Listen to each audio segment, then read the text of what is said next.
Thank you, Michael. I forgot to mention that we're going to try to limit the speakers to 10 minutes, and Michael did a really good job of limiting himself. I'll be notifying those who go over. Barry.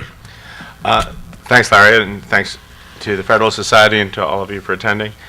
Mike mentioned or stated the question as what solution to the failure of large firms is the least economically damaging while still economically, politically sustainable. I think that's a nice way to put it. I'm going to talk briefly about the Chrysler and GM bankruptcies. And while the Chrysler and GM bankruptcies may indeed be the least economically damaging solution that is politically sustainable, I want to point out that there was a good deal of damage done, not necessarily to those firms or with respect to the investors in those firms, but to the bankruptcy process, which is, as Mike says, is a traditional and common tool that addresses what I'll call financial failure, also referred to as insolvency. That is the inability of debtors to meet all of its obligations. So let me start, and I'll keep to the 10 minutes. Let me start by going over what the popular conception of these cases is, and telling you why I think the popular conception is false. When people complain about, say, the Chrysler case, which is the case that most commentators complain about, the complaint goes like this: you had a firm with significant amount of debt, much of it secured debt. The government comes in, takes the assets of the firm, redeploys them, and in the process of the redeployment of the assets, secured creditors were paid, 33 cents on the dollar, while unsecured creditors, notably the United Auto Workers retirement funds, got a significant return. And the problem, as this popular conception goes, is that there is a violation of what bankruptcy professors call absolute priority. And what that meant was you have secured creditors that had a plenary security interest, a priority interest in all the assets of the firm. They were owed $6 billion. They got paid only $2 billion. That's the 33 cents on the dollar. There was nothing left over for unsecured creditors. How is it then that the UAW got paid a significant sum in stock of the reorganized firm or otherwise? The UAW should have gotten nothing. The government has distorted the bankruptcy process. It's distorted the bankruptcy process by violating absolute priority, paying money to unsecured creditors, even though secured creditors were not paid in full. That's the popular story. I don't think it's right. At least, to be more precise, it's not that simple. What happened in Chrysler, and again, GM was similar, but I'll talk about Chrysler because it was the precedent and most directly affected secured creditors who dissented to what happened.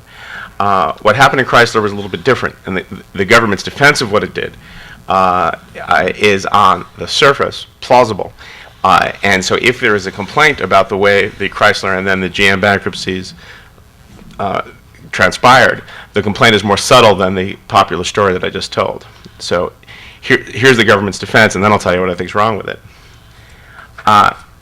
It said there was no violation of absolute priority, says the government. And Ron Bloom for Treasury and before the Congressional Oversight Panel made the statement. I was I was testifying at the same time on these cases, so it was their first hand to hear him make the case. It turns out, and Judge Gonzalez in the Chrysler opinion said the same thing, it turns out that every penny that was paid for the assets of Chrysler went to the secured creditors and to no one else. And on the surface, as I say, that's true. The government story, or the proponents of the reorganization, or the sale, if you want to call it that, in Chrysler, is this. You had assets, a purchaser sponsored by Fiat and the government came in, they bought those assets, the money went into the debtor, and then those assets were distributed according to absolute priority. 100% of the proceeds went to the secured creditors, nothing went to the UAW or to anyone else. And that's true. The fact that the UAW got paid, or the UAW retirement funds got paid, had to do with what the purchaser did with the assets that they purchased. The purchaser, I'll call it the government, even though ostensibly there were other entities involved, the purchaser decided to give some of the assets that it purchased to the UAW. Now, even on that, talking about politics, the government wouldn't say it gave the assets to the UAW. It will say that it paid the UAW in order to get them to continue to make cars. And so the government story is pretty simple. Whether or not you think the UAW was overpaid for its commitment to continue to make cars, or whether there was a political gift to them, is irrelevant, says the proponents of the Chrysler Plan, or should be irrelevant to the secured creditors who dissented because they received 100% of the sale proceeds. So we have two stories that seem to be against one another. You have the popular conception or complaint in the dissenting secured creditors complaint about how it is when the small call clears, you have the UAW receiving money that it didn't deserve and the secured creditors getting less than 100% of the value of the firm. And you have the government story, which is that the secured creditors did get 100% of the value of the firm because they got 100% of the sales proceeds. Now, which story is right, and this is what I think is and this is where I'm going to leave it also for the most part, which story is right depends on something extraordinarily crucial obviously if it depends on it, something that is crucial in the analysis. I have a saying when I teach contracts, and I imagine many of you teach contracts also, when there's a debate among the students or between precedents as to which contract term is likely the ones the parties agreed to. I often remind the students that you can't really understand what the parties likely agreed to until you also take into account the price that the contractual price for the transaction, because if the price is high, you can imagine one set of contract terms being the ones they agreed to. If the price is low, you'd imagine a different set of contract terms that they might have agreed to. You get what you pay for it, it's an arm's length transaction.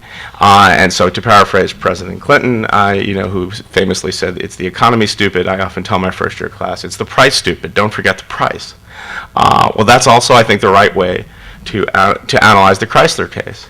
The government story is correct, and the secured creditors don't have a complaint as secured creditors.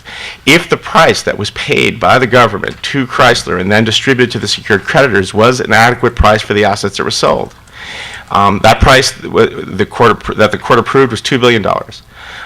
If $2 billion was a fair price for those assets, then there is no reason for the secured creditors to complain, at least not as creditors. They may complain as taxpayers and as citizens that the government took assets that they just purchased and gave those assets to the United Auto Workers when there's better governmental use for the money. But as creditors, they have no complaint.